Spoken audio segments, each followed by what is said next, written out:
Welcome everybody to Friar Talk. We are back after a decently long hiatus. Unfortunately, we're having some kind of connection issues, having some schedule issues. But finally going live. We basically took all of last week off, so we're going live today. I don't know if we're gonna be going live again this week. Maybe, maybe not. But we are gonna have probably, if not our next episode, an episode very near in the future. We're gonna talk about the World Baseball Classic and kind of do a little bit of a preview for that because it's something that's super exciting coming up. But there's also a lot of stuff going on in terms of the Padres right now. We were going to do kind of a mailbag episode heading into this one, but it basically turned out that, hey, you had Fan Fest, Manny Machado is getting rumored to be extended. The spring training roster drops.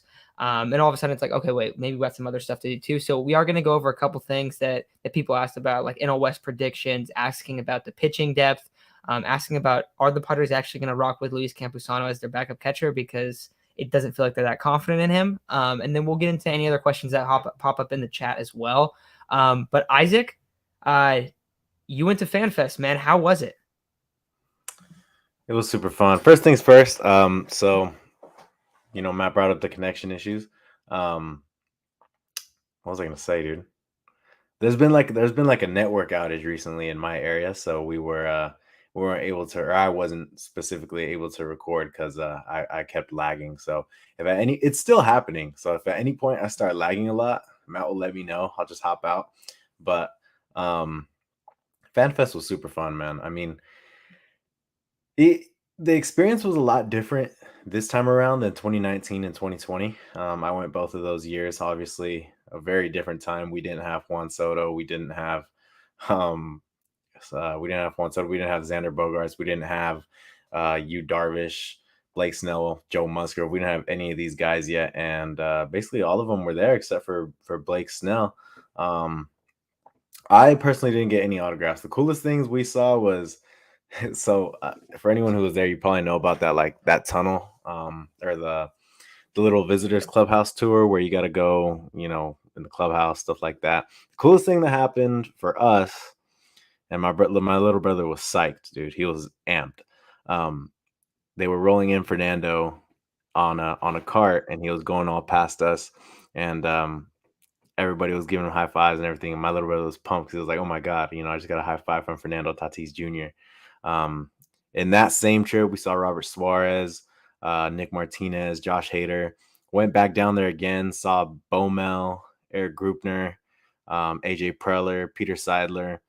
Went back down there again, saw Manny and Fernando again. So that was probably the coolest thing that happened there. Because other than that, if you were on the field or anything, you were walking around super crowded, and it was crazy because they reported 48,000 people, but it felt like more. At one point, they had to close the gates because it was reaching max capacity. So they just had to close them and reopen them. So I would say it felt like more than 48,000 people. At one point, I think it was the ballpark app. It was down, or Ticketmaster wasn't working, something like that. So they were just letting people in as long as you had proof that you had some sort of ticket. So it was definitely more than 48,000. But it was a cool experience. I would say it was cool in the way that you're starting to see the growth of the Padres franchise as a brand. It sucked in the way that it wasn't the same as 2019 and 2020 when you were able to, maybe get autographs a lot easier and not have to walk around like you're at a music festival, stuff like that. Yeah, I remember going, like, I don't know when it was. I think it was 2015, I want to say. And you could go on, I think it was that year when you could go on the field and play catch. So I remember being Yeah. pretending to rob home runs on the porch, or make catches into the wall and stuff. I think that was the last time I went. I haven't been in a while though, but that was always so much fun growing up. It was cool. You still have that stuff, but it's obviously a lot easier or a lot harder to do now because you got to wait like 2 or 3 hours. Chase, you ever go growing up? Also, Chase is here, guys. Anyone that's only listening audio. Well,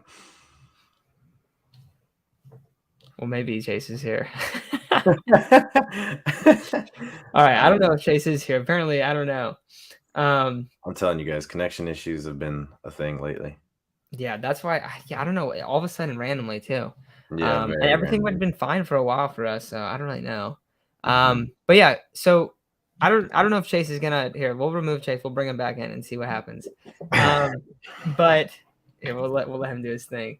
Let's see. So spring training roster. That was a new thing that came out earlier today. Let me share my screen and bring it up. But Isaac, any names that made you kind of go, oh, no way, we're actually getting this guy here? Because I think there was one particular name on the list that might have caught your eye.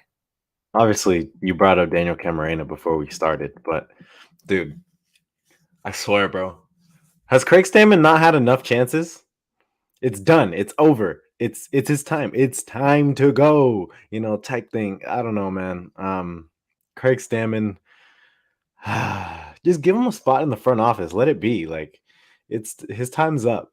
But obviously, Chase's guy Anderson Espinoza was there. I totally forgot we got him back. I was super surprised to see him there again. That's pretty funny.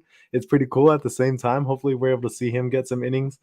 Julio Teheran's going to be someone that I feel like a lot of people are going to be looking at because that's supposed to be some sort of starter depth. Again, supposed to be because I have very little faith. Who else is there? Obviously, Jackson Merrill is going to have a lot of eyes on him. And probably, this is not the guy I'm looking forward to, but David Dahl might have a lot of eyes on him because he's supposed to be at least to start the season, a depth or even maybe right now a starting outfielder. So those are a few guys. I mean, Craig Stammen's only got eyes on him because he sucks. Hopefully my internet is okay. Before it was like tripping and you guys were like black circles to me, just on and off, on and off. So honestly, I'm kind of looking forward to see who kind of wins in that fifth spot. I know you have like Lugo, Tehran. I don't know if Espinoza is going to start. Contreras is there. Moises Lugo. It's going to be nice to get a look at those guys because Lugo had a pretty good season last year and the year before. And if he continues to build off of that, we may be able to see him make a couple spot starts. You guys are laughing, which means my internet must be real shit. But no, Chase, I'm laughing at this conversation I'm having with Eric. Oh, okay. I was like, damn, my internet be tripping. I've always liked Julio Tehran. However, he sort of went downhill. He went from being, possibly an ace on the Braves to, is this guy going to be the fifth starter? He has enough talent and he has enough stuff to stay on an MLB roster, but I don't think he's going to be a starter. Like, I think he might make his way into be like a Nabil Chris Matt. Daniel Camarena, Aaron Leisure, Slam Arena. I don't know if he's going to make the bullpen. The bullpen's pretty stacked. Sure might. When did we get Pedro Severino? I don't remember signing him. Jackson Merrill's going to be great to look at. I feel like Tirso's interesting. Yeah. Can't wait to see Jackson Merrill. I know a lot of eyes are going to be on David Dahl. Guys, let's not get our hopes up. David Dahl was a serviceable. He was a somewhat serviceable outfielder for the Rockies for like a year, and then his last 2 years have been absolutely awful. So let's not like, oh my god, we're gonna revitalize his career. No, that just doesn't happen when people come to the Padres.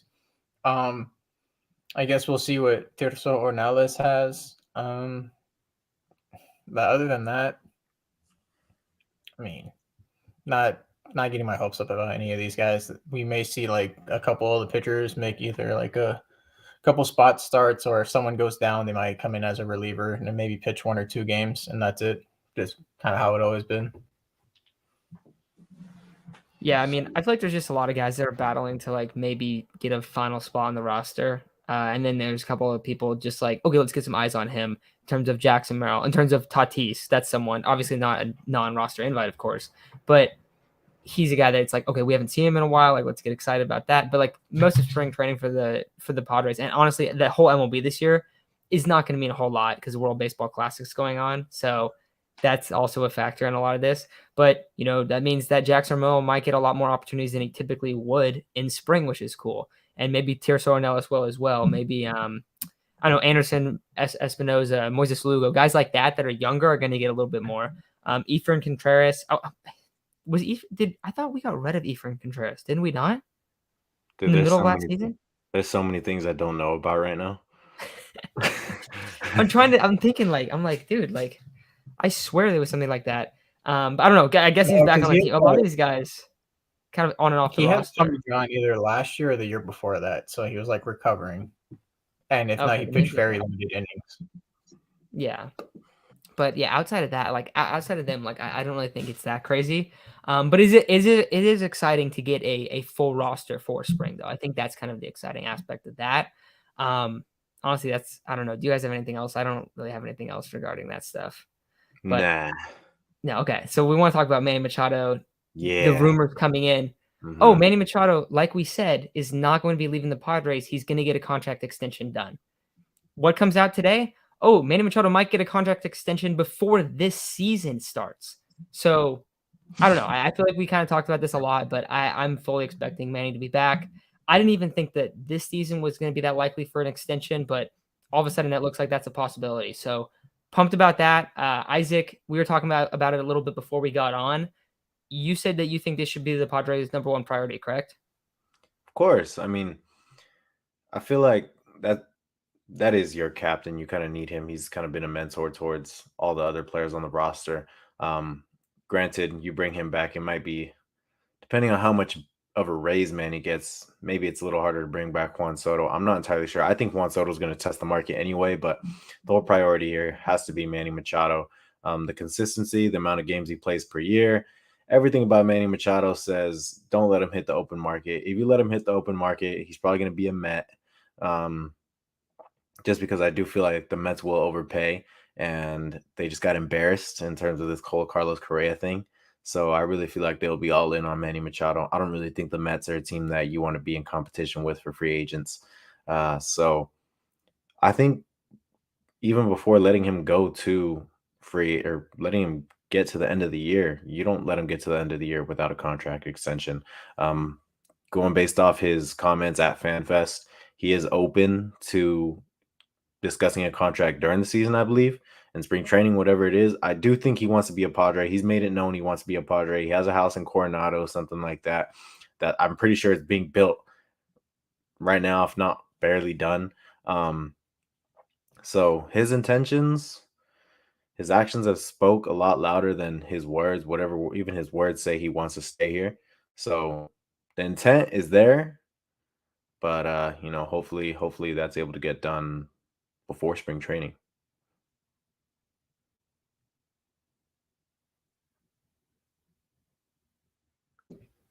Yeah, I think he's going to continue to be a Padre. I mean, he's we kind of need him there to sometimes ground Tatis. When Tatis gets a little too big for his shoes, we saw it happen a couple years ago when he was about to get ejected from the game and he's playing really individualized baseball, shooting for the 40 home runs instead of really trying to win.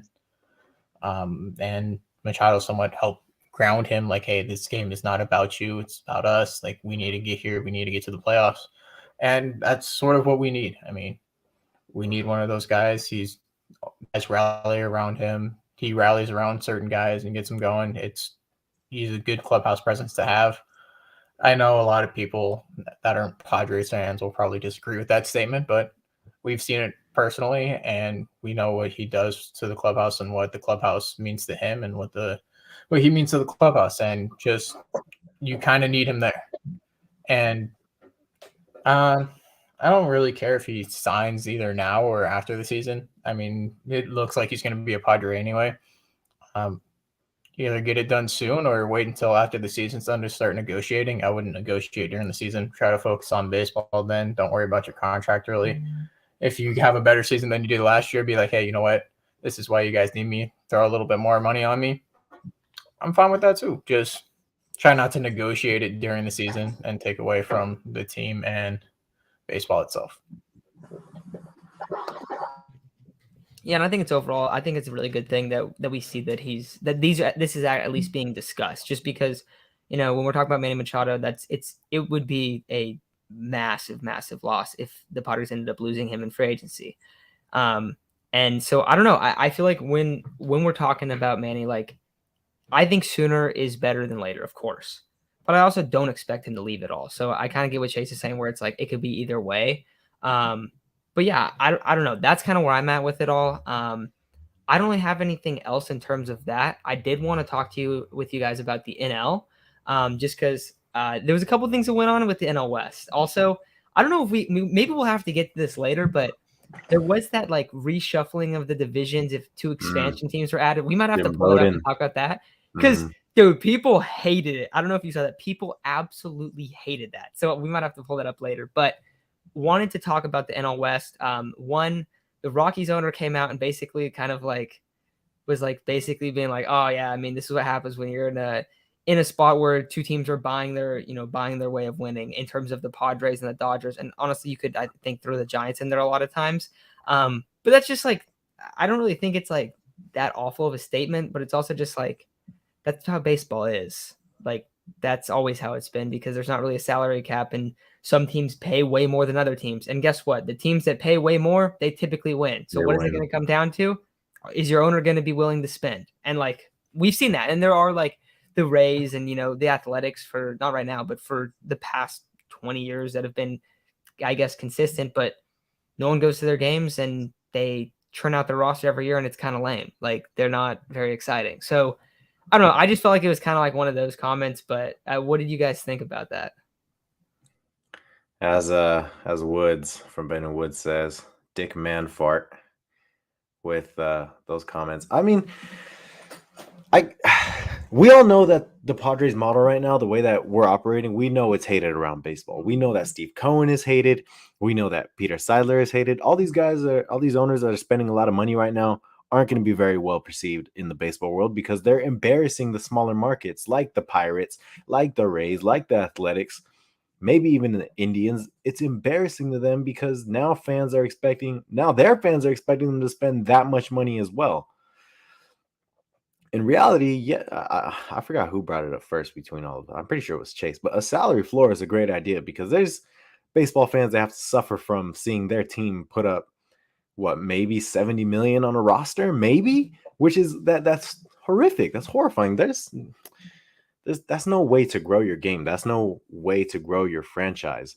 So for an owner who signed what was very clearly a declining Chris Bryant to a big old contract, yeah, I would be mad if other teams were spending money too, because I just spent a lot of money to get jack shit, and you're not going to get jack shit out of a contract from Chris Bryant. You're not going to get that. I forgot what their salary is right now. I believe it's 150 to 180. I don't know. But I mean, Isaac, do you want me to read you the bottom 5 payrolls real quick? Just to prove your point a little bit more? Yeah. Uh-oh. All right. So number we have the shy of 40.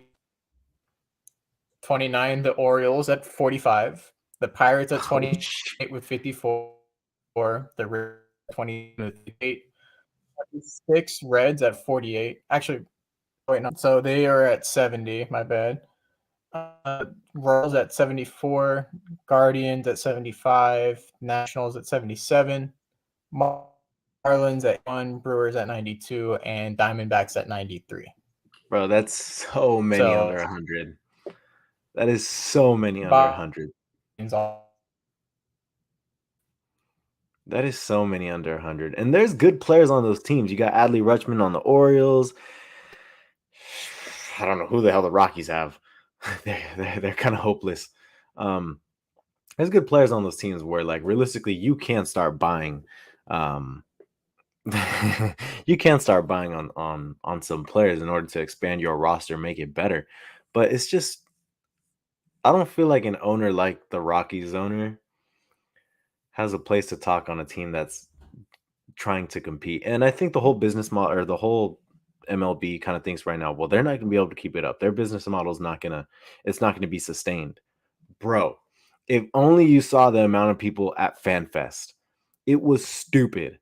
Like, it was crazy. Like, even though it was a free event, I can imagine there was a lot of money made just based off concessions with that 10% discount in the Padres store. There was so many things that they could have made money off of. that they probably did. That playoff series against the Dodgers nets a lot of money. Those playoff series that they're able to play at home with this team, if this team's able to win the division, that's going to net a lot of money. Like, when you put money into your product, you're going to get a lot of money out of it. That's what the Rockies aren't doing, and that's why they suck perennially, and they probably don't get a lot of money out of their franchise, out of their product. But the Padres do get a lot of money off their product, and whether it's sustainable or not, as for right now, this is a winning team, a winning franchise, a winning business, and the Rockies aren't. So, I don't necessarily think anyone, Peter Seidler, anyone should be offended by that comment. But I think Dick Monfort, I think is his name, I think should feel a little stupid trying to talk about a team that can, like, Peter Seidler is worth $3 billion. He can afford 300 million, whatever it is. Well, most owners are. Yeah, exactly. They're all worth billions of dollars. Yeah, like they can all do it. Like any owner can shell out money. That's been like the whole thing. That's why, dude, I love the salary floor too. I wish that would get implemented, but you know why that's not getting implemented? Because of owners like the Rockies owner, like, the A's, the Pirates, all these teams that are consistently at the bottom of their division. The Rockies still own us. Unfortunately, they kind of do own us. At least at Coors. Yeah. Yes. Okay. So then I have another question for you. And Chase, we can see if you can answer in a little bit, but I don't know what's going down, man. So, and we warned you guys. We told you. We said the internet is not good for anyone right now. That's why we have not been able to record, but we're fighting through it. But okay. So I think when we look at the NL West, I think it's pretty clear what the projected standings are. 5, 4, 3. Rockies should be in last. Diamondbacks should be fourth. Giants should be third. Maybe the Diamondbacks make a big jump this year. I know some people think they could. I still expect them to fall behind the Giants. But then it comes to, okay, who's going to win the division, right? Dodgers or Padres? And I think it's really close. Sometimes I look at stuff and it has the Padres projected to win. Sometimes I look at other things. They say, oh, the Dodgers are win this one. Do you think the Padres are the favorite for the NL West heading into this season? It's a great question, Matt. It's something that I honestly think about quite often is, are the Padres actually the favorite? Because you look at the lineup, that's a good damn lineup, right? You got from 1 through 4, maybe the greatest 1 through 4 in all of baseball. Not only that, probably one of the greatest trios in all of baseball, Juan Soto. I mean, not even all of baseball for the greatest trios. Like, baseball history is what I mean. Juan Soto, Fernando Tatis, and Manny Machado is stupid, right? So you got a very top. I wouldn't even say it's necessarily a top-heavy lineup, because I swear people always leave them out. People always leave out Jake Cronenworth for whatever reason. People are leaving out Ha-Seong Kim, who has potential to. I mean, a lot of his value is definitely on defense, but who's to say he doesn't improve again this year on offense? Nelson Cruz, hopefully he gets back to form. I don't know how much confidence I have in that. Matt Carpenter, I mean, hopefully Trent Grisham can not even bounce back, I guess, re-break out in a way. But I do think LA has more depth. I think they are probably the only reason they're not being viewed as the division favorites right now is because they haven't made a splashy move like we have. We signed Xander Bogaerts, and all the hype is going to be generated towards us because we traded for Juan Soto at the trade deadline. We signed Xander Bogaerts over the offseason. But you look at the Dodgers team, and for some reason, I feel like they're being slept on. I still think that is a good team. I still think that rotation has a ton of depth. I still think that bullpen is going to be one of, if not the best bullpen in all of baseball again.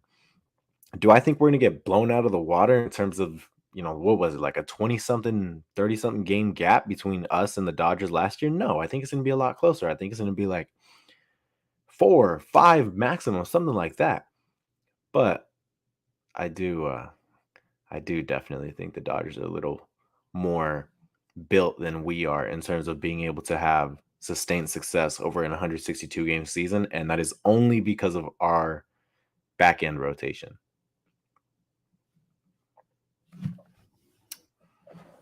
Yeah, I agree. For 162 games, I'll probably take the Dodgers as the favorite, just because They have the rotation and the depth for it. We're trying to figure out our fifth starter, and they have starters all the way up to 7 for whenever a guy falls down and gets injured.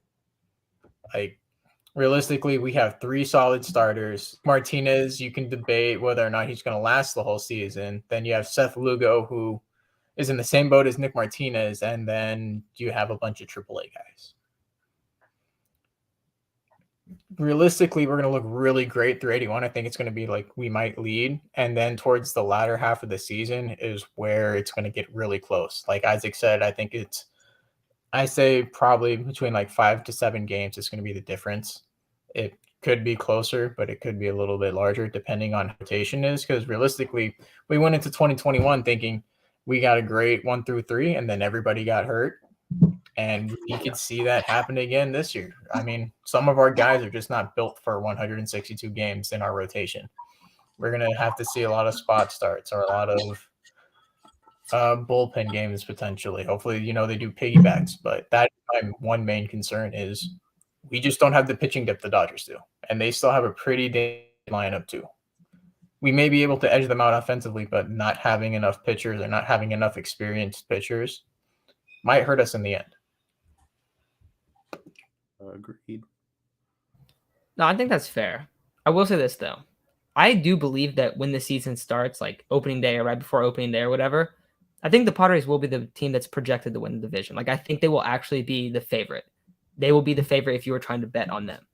I don't really think I would care about that much because I feel like this is really just going to depend on, okay, 1, of course, who's the healthiest, and 2, do the Padres make a trade? For the Dodgers, do they have injuries in the pitching staff? Because I think that their pitching depth fell off a lot. They lost Anderson, for 1. Walker Buehler's not pitching this year. And 2 of their guys have been hurt a lot. 3 of their guys have been hurt a bunch in their rotation. Kershaw, Syndergaard, and Dustin May. All 3 of those guys have been hurt a bunch. So I think that you can make the argument that their rotation is just as volatile. Now, the difference is I feel like they have more guys that are coming up in their farm system and they develop their guys a lot better to come in and potentially take over a spot if a guy goes down. Where the Padres are more banking like, okay, are we going to see Seth Lugo really emerge in a starting role? We can see Nick Martinez do that. Adrian Morejon, right? Jay Groom, someone like that. Or for instance, can Jay Groom come in if someone gets hurt and be solid? Because if he can, that's huge. That's massive. But I don't know if he can. I mean, none of us know if he can. So I feel like that's kind of the thing there. And I think, honestly, I feel like for the Padres and the Dodgers, I feel like they're built kind of similar right now. Very, very elite top ends of their lineups. Probably a bunch of underrated pieces that kind of can be up and down. I mean, look how ass Max Muncy was last year. He's been great for them for the most part, though. And he was like horrible. He's in like 150, like deep into the season. For us, Grisham was terrible. Like there's a lot of similarities to the way that the rosters are built. But I think it's going to be super close. And I think both teams might win over 100 games, which would be really sick. But I don't know. That's what I'm kind of thinking. So like if I had to guess what the projection, like the favorite would be, I think the favorite for the division would be the Padres, but it could really go either way, I think. But I think more than this year, ever before, it's been a toss-up where it's like, oh yeah, either team could definitely win. So also depends how ridiculous. True. Oh, go ahead. No. That's definitely 100% true. This is the first year where I can really think like, damn, the Padres have a chance at actually winning the division, because 2020 was that was barely going to be the rise of the Padres. Like, that was the baby Padres, you could say. Traded a lot of those guys. And then 2021, I don't really think anyone expected us to win the division, but we definitely expected the wild card. Didn't get it. This past year, we didn't have anything to start the season, at least. We're all going to be settling for a wild card. We got to the wild card, we beat the Dodgers. But that doesn't automatically mean that we are. I think a lot of people take that Dodger series and think, oh, we're better than the Dodgers now. No, it just means we have, like, for now we got bragging rights. Like, for now we got something on them. We ended their reign. We tore them up, is what I'm trying to say. Like, they are not the same since losing to us. That doesn't mean we're better, though. And this is definitely the first year where I do think, okay, the Padres do have a chance at winning the division. I think a lot of opinions will change whether you have the Padres as the favorite or not, if the Padres are able to make a move comes, beginning of the season. More likely, I do think the Padres will make a move at the trade deadline to see who becomes available. Maybe Corbin Burns is available. Who knows who's going to become available? Apparently, someone at Fan Fest said something about Jackson Merrill being in San Diego. And then Jackson Merrill said something about hopefully I'm still in San Diego after the trade deadline. So he knows, bro. He knows that there is a possibility. But yeah, I do think the Dodgers are a slight favorite, but I will not count out this Padres team because the lineup is clearly so much better than theirs, but they got the pitching depth that's better than ours. In a way, the Dodgers do remind me of a better version of the 2022 Padres in the way that, okay, they have a lot of pitching depth. Their lineup isn't as scary, but their lineup is definitely scarier than the 2022 Padres starting lineup before we traded for Soto and Bell and all those guys. It is definitely a lot scarier. So I don't know, man. It's going to be a very fun season. It's going to be a very fun division race. I even expect the Diamondbacks to edge out the Giants because I do think that the Diamondbacks have a pretty damn good team, a sleeper team, that scrappy type team. So yeah, man, it's going to be fun to see how the Padres kind of compete with the Dodgers because this is supposed to be the year where we're all in. We're all in this year. 2023 is going to be the year. And when we go back around, we have to talk about a serious thing, which is if we win this year and we're not able to extend Juan Soto, if we haven't agreed to something with Juan Soto by then, do we trade him too?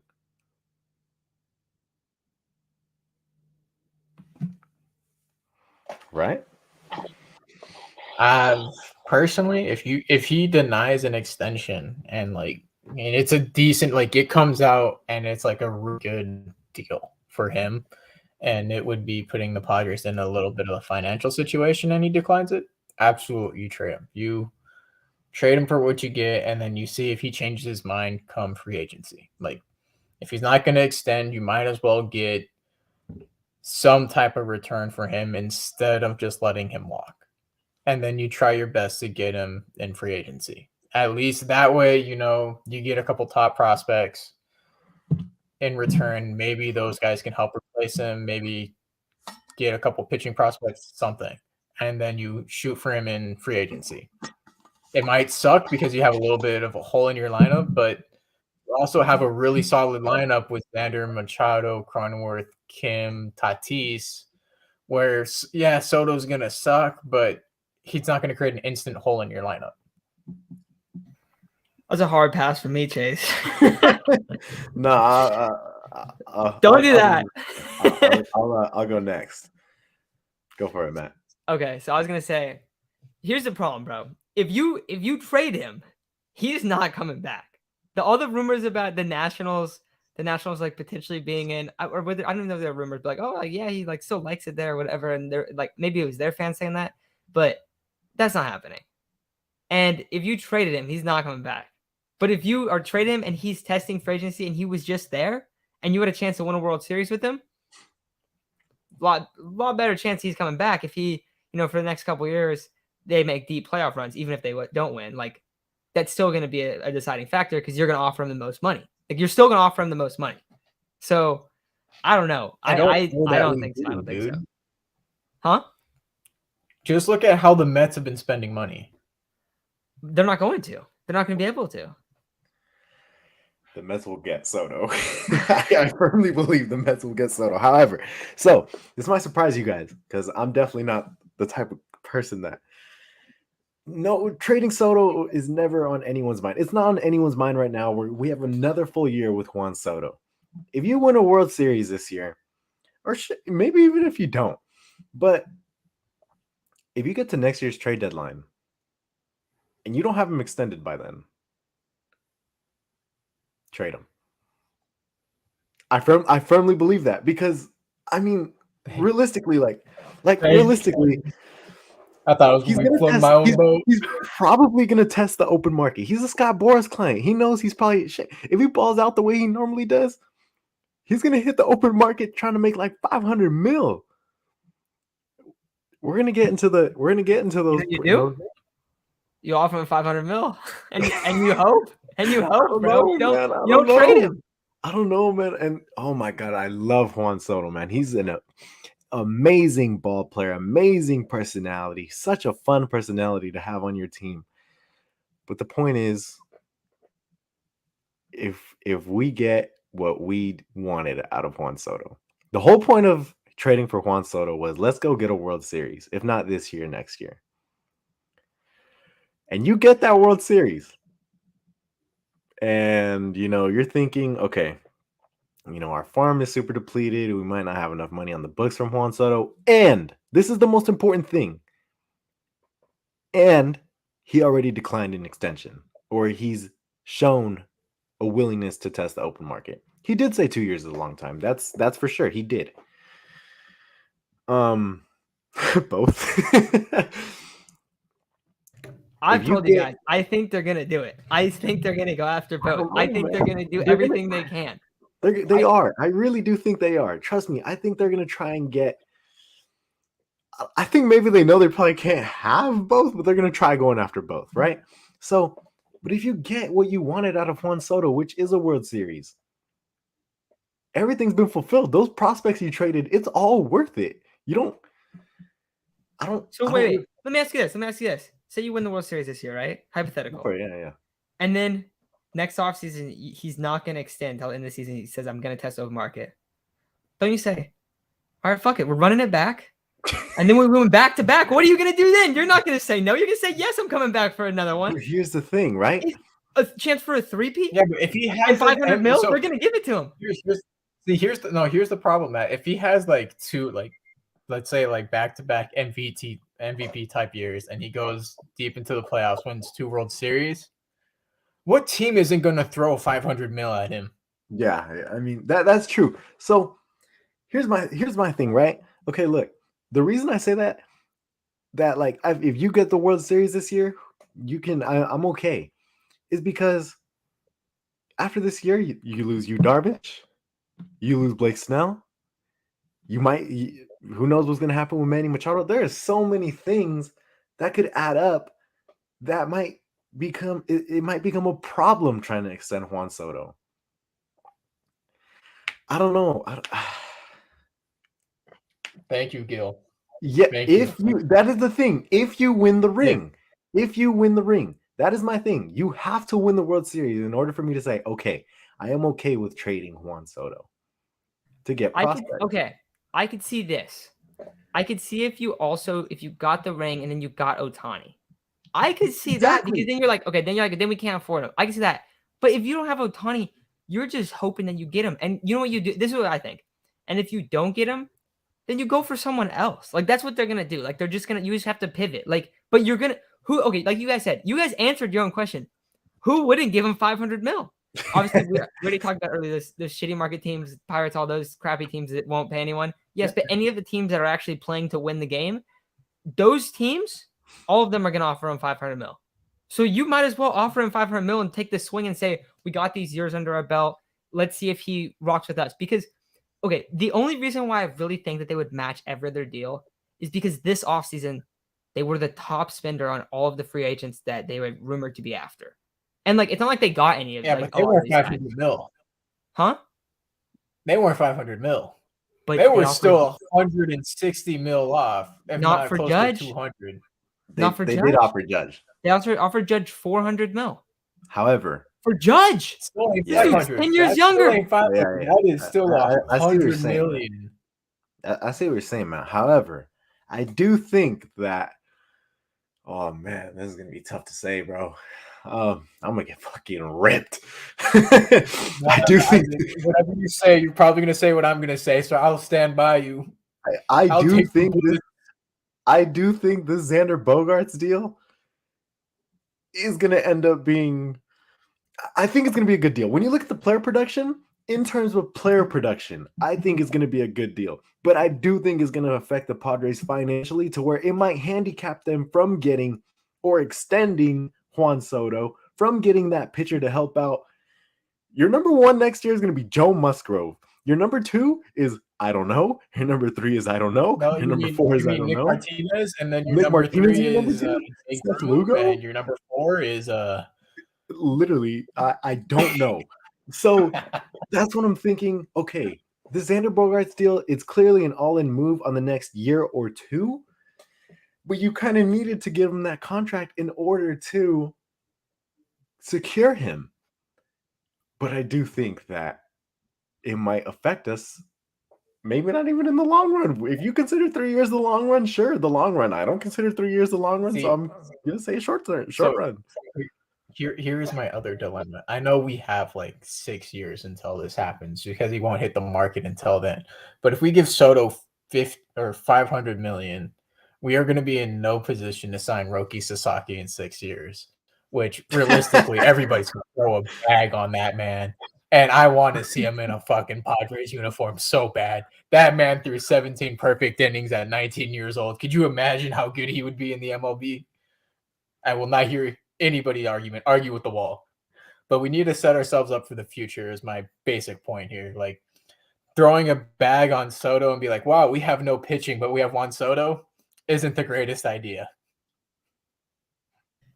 Dude, I'm surprised, dude. Almost all these comments, bro, a lot of them are saying, like, not everyone, but a lot of people are saying, like, yeah, I mean, it's a lot. Like, it's a lot for right field. There's a lot. Like, I get it. Guys, like, I'm not saying Soto's not worth. None of us. I don't think any of us think Soto's not worth. Team building wise. Yeah, it's just team building wise. The structure of the Padres. Soto, everyone's saying, he's not worth 500 mil. If he's not worth 500, minimum he's worth 450. Because if that dude's putting up the numbers he usually puts up before even reaching his prime, that is worth however much money you can throw at him. Yeah. He is so good. I think it goes a little slept on just because he's maybe not the most flashy player there is in terms of, diving plays, all that kind of stuff like that, like Fernando Tatis. But Juan Soto's worth that money. He's freaking amazing, man. Like, I think our views of Juan Soto are a little clouded because of what we saw in the back end of the season. But he's worth that money if he's able to produce the way he did with the Nationals. Yeah. Just maybe not for us. Yeah, like it just depends. Like you're saying. And also, I see people talking about like Ohtani and stuff.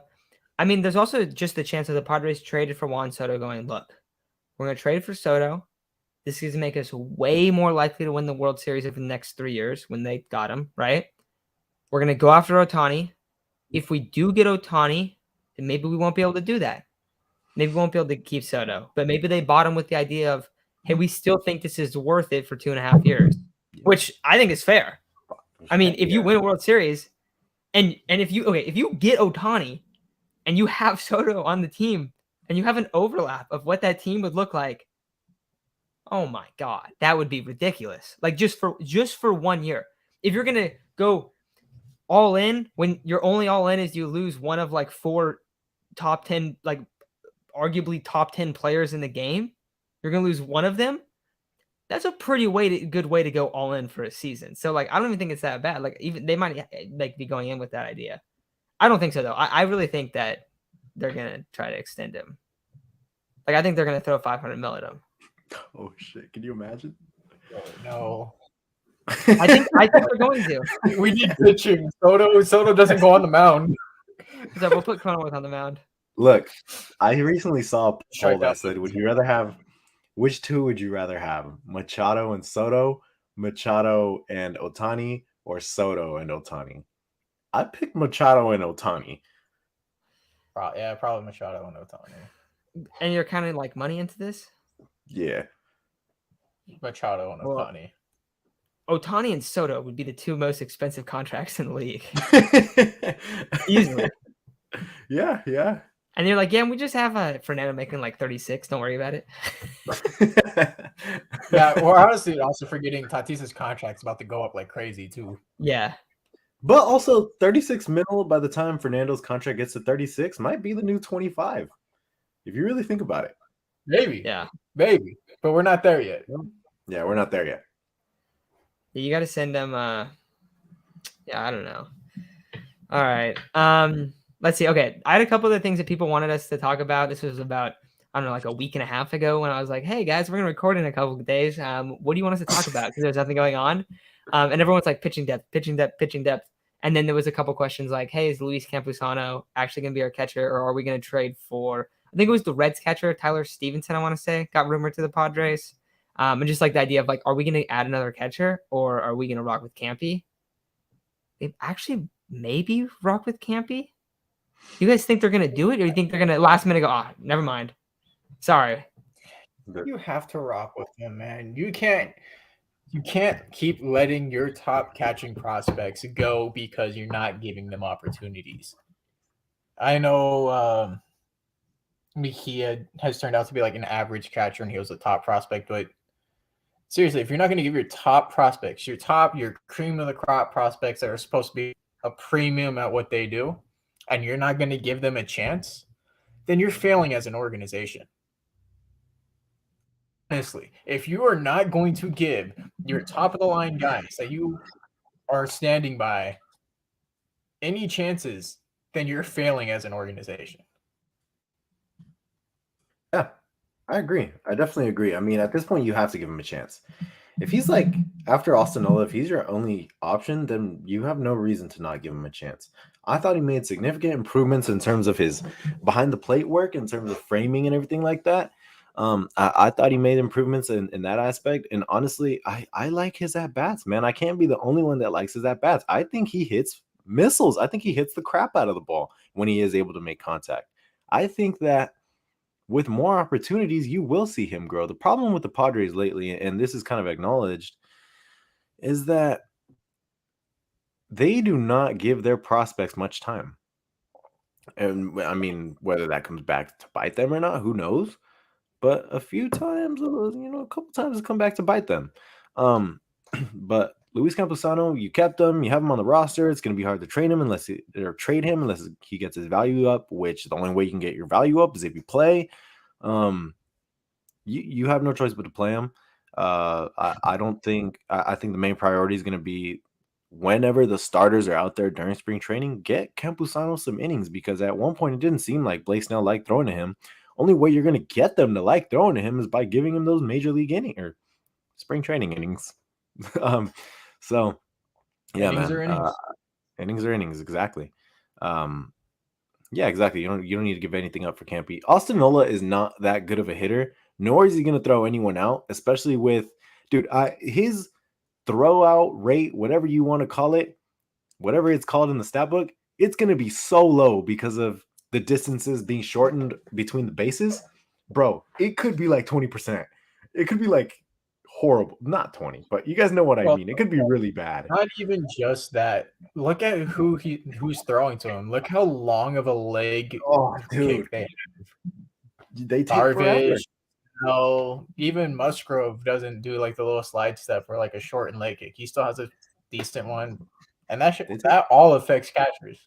They take forever. And so if you're not going to be providing the value at the plate the way, personally, I don't think Austin Nola provides much value at the plate. He doesn't hit for much power. He does not hit better than Luis Campusano, and I firmly believe that. If he's not going to provide that value behind the plate, Luis Campusano deserves much more of a chance. I'm with that. I mean, we just have seen it so much that like you said, like they didn't give Mejia a chance. I feel like this is like such a similar situation. It's just a few years removed, and now there's more pressure on this team. But with the Padres sucked, and they didn't really give Mejia a chance even. Like, and they were not good. They were not a good team at all when he had his opportunity. Turns out he's not that good of a player. So like, all right, but still, like it didn't really work out. But Campy's a better player. I feel like. I think Campy's a lot better. No, yeah, Campy had better at bats, but even when Mejia got chances, he was roping liners out to the outfielders, just straight to outfielders, but he was roping them like solid contact. Yeah, he was. And they're like, you know what? We're rolling with Austin Hedges, a guy who can't hit his body weight, a guy that hits maybe 2 home runs, and we're gonna roll with him instead. Come on. Yeah, I mean, the one thing is Nola does get on base a good amount. That is a plus. But that's about the only plus at the plate. I'm concerned about him throwing guys out. I don't think people realize, like, dude, it's going to be a lot easier to steal. It's going to be a lot easier. Now, it's going to be nice. I mean, our team is not too fast. I mean, Fernando Grisham, going to steal. He's going to steal a lot. You might see Jake try and swipe some. Dude, hey, you know what? Manny steals a decent amount of bags. and it's funny because me and my brother, we like kind of make fun of it a little bit because nobody thinks Manny could steal bags, but call him the Flash because honestly, it's kind of we're like, dude, how the hell is this dude stealing bags? Yeah, maybe we're not the fastest team, but I don't really think anyone in our division is that fast. Oh, Grisham will also be a great base stealer. Shoot, who is fast? Freddie Freeman is slow as shit. Max Muncy's definitely super slow. Mookie's fast. Hey, what do we have to do? What do we have to do when Trent Grisham actually reaches his potential this season? After we've slandered this man for the last 2 years, he has a 30-30 season. What do we do then? No, good. I don't want to slander him. I don't want to have this hatred that I have towards him because he can't hit a fastball down the middle of the plate.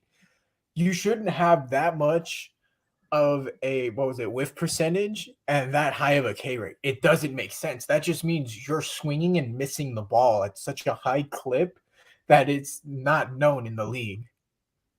Like, oh my God. I don't know what it is, dude. If Trent Grisham hit as good as Ha-Seong Kim did this year, and Ha-Seong Kim by the numbers didn't hit all that great, but it was a lot of improvement. They would have like the same WAR. So it's like, bro, all you got to do is hit somewhat better, and you'll be liked among us all. Like, you won't have to deal with all this slander. And I think that's the one guy that I want to bounce back so bad, man, because if he's able to come around with his bat, there's no way he's hitting any higher than 9. If that's going to be like your sort of second leadoff hitter, because odds are I do think Fernando deserves and should be the leadoff hitter. If not leadoff, the number 4, but maybe even Xander will be the leadoff hitter.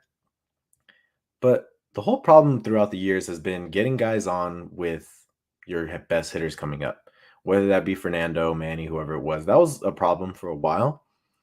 And if you get Trent Grisham batting 9, hitting decent, and providing Gold Glove outfield, I'd love that, man. I think I've come up with the perfect comparison for Trent Grisham. He's just a stronger Billy Hamilton right now. Good comparison. That's it. Billy Hamilton can't hit at all. Billy Hamilton, but he hits home runs. That's the only difference. Yeah, he does. He does also. Yeah, we did respect him in the playoffs when it mattered. That was sick, dude. That was clutch. I mean, it was also hilarious that he's been like, they literally kept bringing it up on the broadcast too. They're like, he was the worst hitter in terms of average in the league, the dead last. Dude. And they're like, yes, I was hitting these big time bombs. Dude, I just don't get it. Like Grisham, we saw what Grisham could be, but he's never consistent. And that's a big problem. That whole 1 year stretch that popped up last year, what was it, like a 180 average and a 600 OPS over 162 games between 2021 and 22 in mid-June? It was something ridiculous like that. I just don't get it. I don't get it. I really don't. I am like absolutely befuddled by how he doesn't whiff like at all, but he also strikes out at a high clip and then just doesn't make contact when he swings. It's one of the most frustrating things I've seen. Yeah, no, it's true. All right, final thing to talk about, pitching depth. Are you guys feeling? I feel like we talked about this a lot, but we actually haven't really recorded in a while, so we can discuss it again. What do you guys feel about the back end? Not 1 through 3. We know what 1 through 3 is, but what happens if anyone in 1 through 3 gets hurt? Are we confident in Monahan to be a starter? Are we confident in Jay Groom? You know how. What are we feeling? I mean, yeah. At this point, you don't have to ask me. You know how I feel. I think it's a general consensus amongst the Padres community that we freaking need another pitcher, bro. Like, we need one. I wouldn't say super bad. What I do like about Nick Martinez is that instead of accepting this role as a reliever in the WBC, he said, you know what? That's going to harm my chances and my ability to stretch myself out to a starter during the season. So instead of playing the WBC as a reliever, he's going to continue to train to be a starter, which I love. I think that is great, and I don't think he's going to be that bad of a starter. But Anthony says I'm funny. But yeah, man. I mean, pitching depth is the biggest concern right now. Earlier when we brought up what the main difference between the Dodgers and the Padres is that the Dodgers have pitching depth, and their lineup will be able to keep up with their pitching. So I do think that even though the lineup's not that good, pitching is going to win them a lot of ball games. But pitching depth is the biggest concern, man. I mean, I feel like all throughout the offseason, it's been our biggest concern. We brought it up time and time again. Every single Padres channel, podcast, radio station, whatever it is, has brought it up time and time again. It is the probably general consensus number one concern going into the season, and rightfully so.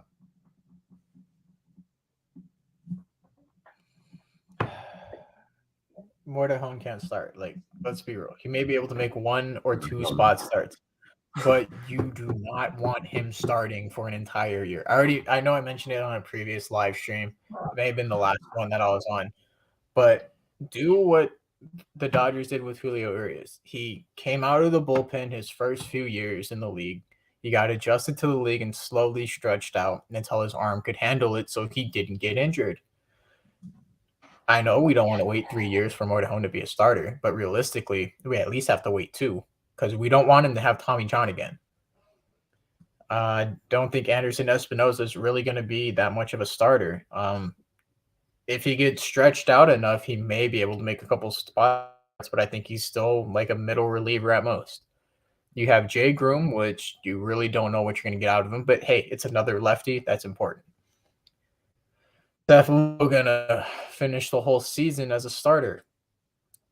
That's kind of where things get a little dicey. Nick Martinez, we saw, didn't really get hurt at all last year. He stayed through. He did get a little fatigued, but at the end of the season, and that's why he kind of switched into a bullpen role. But now that he's got a full offseason to even bulk up more into a starter, I think he's going to be fine. Do we want to rely on Ryan Weathers if someone gets hurt? I mean, that's kind of where we're at. Great question. Ryan Weathers, man. Will he figure it out? I think Ryan Weathers has like a very, very small chance to get over 1 start. Like if his over under is half a start this year, I'm taking the under, bro. I don't think he's going to get an opportunity. Maybe at the pen. That's if injuries allow it. Let's be real. Because I just think they would go with other guys. They're hurt. Morejon's not going to be a starter for a long time. Jay Groom might be your next best option, but if he doesn't show that he has it in the league, what are you going to do? Who are you going to rely on next? The next man up would be Weathers, no? I feel like you would go Groom. Morejon would get some opportunity. Maybe Moises Lugo, but he's been more of a reliever lately. Cody asked about Julio Teheran. I mean, that would be great if he could just be like come up and down and maybe make a couple spot starts, right? Like it'd be super, super clutch. Is he going to stay on our team if they cut him? Is he going to go to another team in hopes that, oh my God, this guy got hurt. They need depth. They're going to sign me just because I'm there and I can eat innings. I mean, there's a lot of, if he stays with us, yeah, he's next man up, but doesn't, then we're pretty screwed. Yeah, I'm hoping he can just make a few spot starts here and there. I also think that there's going to be a trade by the deadline. I think that's been their plan the whole time. Get another starter. Jackson Merrill and some for Burns coming soon. There you go. Yep. Most likely. I mean, apparently, I did not know that Jackson Merrill said that. That's hilarious that he said he might get moved. That's so funny. He's like, please, man. No, it looks so much fun here. Okay. Two more side notes, and then we'll probably take off because we've been live for a while now, almost an hour. Wow. Eguy Rosario broke his ankle, and bro, I'm getting excited about Ethan Salas. I know it's like 5 years away, but dude, he seems so legit. Like I feel like you look at him, you go, oh, that guy's gonna be a superstar. Like, right? Like, am I wrong? No, you're not wrong. It's just so funny because it reminds me of this conversation I had at work where it's like, why do basketball teams trade for 7th graders? And obviously Ethan Salas isn't a 7th grader, but he'd probably be like a sophomore or junior in high school right now. He'd But be a no, junior. man, I think shoot, man, it's hard not to be excited about Ethan Salas. He's gonna be probably a top 5 prospect in a few years, so yeah, it's hard not to be excited for him. Completely understand that. Sucks that Eggy's hurt. I was hoping he'd be a contributor this year, but hopefully he's a contributor in August. Dude, his interview, he just seems like he's already built to lead a team, and it's really weird to say that that's someone that's 17 years old. Yeah. His interviews are very appealing to, like, if you want to, he's just like a natural born leader. Like, he's going to be the guy that calls out everything on the field. And it's did basically, yeah. Guys, let's not talk about Eric Hosmer anymore. Let's leave that in the past. He's 6 feet underground for the Padres community. Let's leave it at that. Yeah, I mean, in terms of Salas, I don't know why. I'm just like, dude, this guy.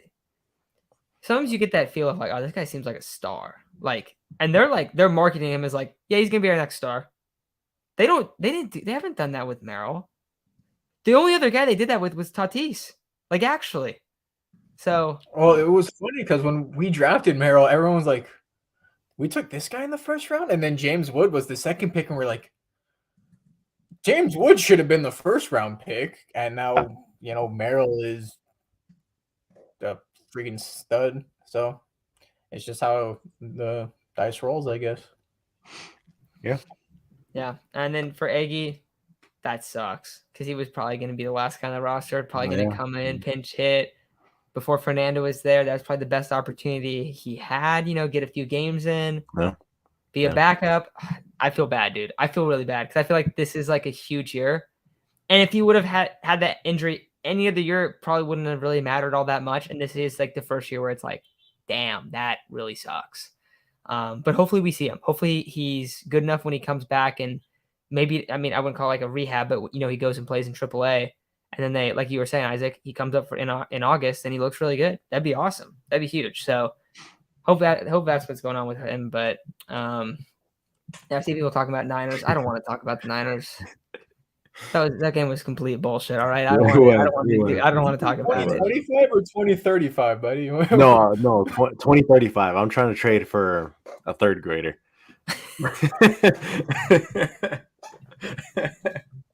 2035 was that 13 years, 12 years? Yeah, so they're probably literally in 3rd grade right now. Herbert's gonna get traded. Oh yeah, you get to be excited about Kellen Moore. He looks so excited, Matt. Can't you tell? His smile says everything about it. I'm a Charger. Why do people think he's good? I'm a Charger fan. What's there to be excited about? A 2054, dude. I'm down, bro. 2054 first. That's probably gonna be my kid. Yeah. You said I'm a Chargers fan. What is there to be excited? Johnny, you want to know? Okay, Johnny says Bro Kelmore is a good OC. He had Dakota Prescott. Yeah, I think they both suck. All right, I don't think they're very good. I think they get carried by their O-line, their receiving. I think everything else. I think they are the two issues. That's what I've always felt like. But we'll say Kelmore's an upgrade. Schultz, Pollard and Zeke. If you don't do good with that or those weapons to you're kind of bad. But what about Amari? I also think people. I was counting this year. Yeah. I also think people are excited about Kellen Moore because he's not Joe Lombardi. That's fair. That's a fair thing, though. It's true. That's literally my thought as well. It's not Joe Lombardi. So, respect, I guess. I mean, I don't know. I don't know. That's true, Kyle. I'm with it, bro. Yeah, thank you, Dak. Thanks, Dak, for going out there and having just an absolute 2 horrible playoff games. Yeah, Anthony also says that he thinks it's funny that the NFC has all the best teams and no elite quarterbacks, and the AFC has all the best quarterbacks and all the shit No, teams. that's so true, bro. That's so true. They That's really so work out true. well, huh? Yeah, that's so true. Yeah, well, okay, Kellen Moore's offenses rank high in terms of yards and stuff. Like, but when they play against good defenses, they fall apart. Like, I don't think okay. I like to shit on Kellen Moore because I think it's funny because I think he gets overrated. I don't think he's bad. I just don't really think he's like that great. Like he's okay. I am hooping if I get to face the Giants, Redskins, and formerly the Eagles twice a year. The Eagles used to suck. So did the Giants and the Redskins. Yeah. I'm balling as the OC. Yeah, and I also feel like another thing is like this was my first thought with Kellen Moore's like signing is okay, that's great for fantasy, for Justin Herbert in fantasy. It's good for the Chargers. It's not great for the Chargers, but it is great for fantasy. If you want a dude that to be an OC and put up numbers for your offense, yeah, Kellen Moore is the guy. Like they'll put up a bunch of yards, they'll put up a bunch of points, but they're volatile. Yeah, I don't know if Keenan's not going to be there. Maybe I don't know if Keenan's going to stick around. So really, I don't know, man. That's they a might cap casualty. I'll tell you No. what. Yeah, I'll tell you what. Joey Bro, Bosa. no, why would they do that? Joey Bosa is my new Eric Hosmer because Joey Bosa is creating some cap casualties. I used to love Joey Bosa, bro. I used to love Joey Bosa. And coincidentally, I used to really not like Mike Williams. Now I'm pretty cool with Mike Williams, but oh my God, Joey Bosa, bro, he sucks. Like I know a lot of people won't agree with me, but when I see you pop off for a game and then you go extinct for like another 2 or 3 and then you pop off again, bro, you're not worth $28, $30 million, whatever it is. Remember when Mike Will came out of college, bro? You were hyped as hell. I was super hyped. I was super hyped. Recency bias? No, I'm not gonna lie. I've kind of felt this way about Bosa for a little while. I feel like a little bit. You should hear the rants that he's had about Bosa.